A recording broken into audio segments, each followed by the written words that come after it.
Terry Desmond and Kevin Desmond, gentlemen, thanks again for being with us on You're Graceful welcome. Aging. Thanks for having us.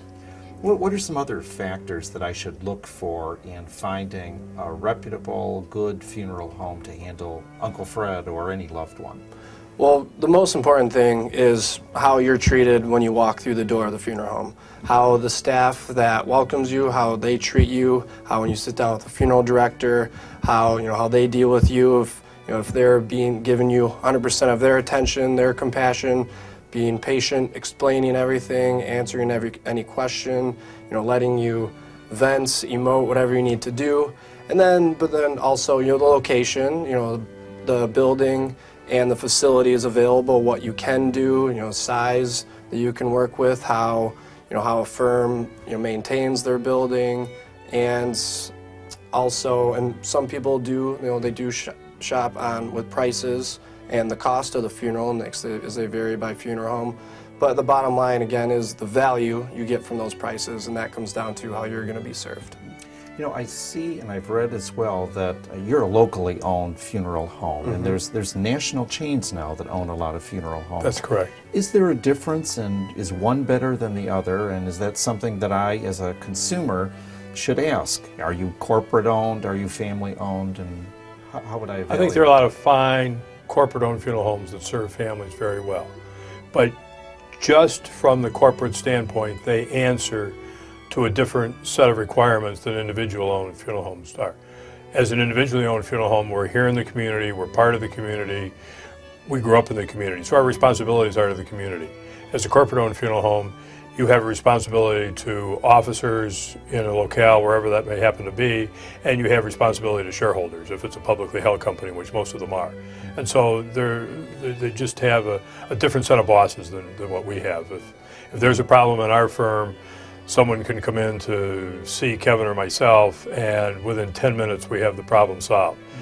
That doesn't happen with a corporate firm. They're of necessity because they're a large organization, they have much stricter policies, and so it's just much harder to resolve issues. Okay, so if Uncle Fred passed last night, am I in a rush? Do I have to hurry up and contact you? I mean, is there speed involved that's essential? Unfortunately, there's going to be some decomposition that's going to start in Uncle Fred's body within a few hours. So it's not something that you should really delay very long. It's something that you should act on, at least the initial stages, you should act on fairly quickly. As far as actually coming into the funeral home, arranging the funeral, that's nothing we would pressure a family to do immediately.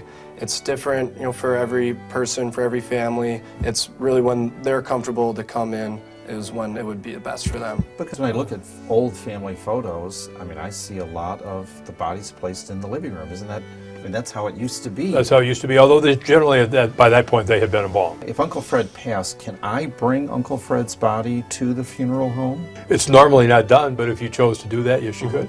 Is there anything else that I should do if someone passes at home to prepare the body, before you come? No. We and most funeral homes have someone on staff answering the phones 24 hours a day, 7 days a week, 365 days a year.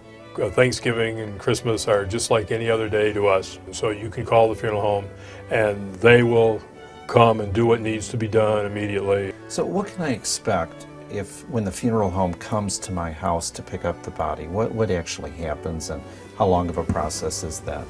Well, the length of the process it depends how our staff is trained to do it. Our staff arrives to the house, and then we would come in, we would meet with the family first, make sure they had any questions, answer any questions, make sure everyone has had an opportunity if they would like to say goodbye before we transfer their loved one into our care, make sure everyone's had enough time. Well, we've got Uncle Fred from the Barca Lounger into your vehicle, and let's come back next time and we'll find out how we prepare Uncle Fred and talk about visitation services.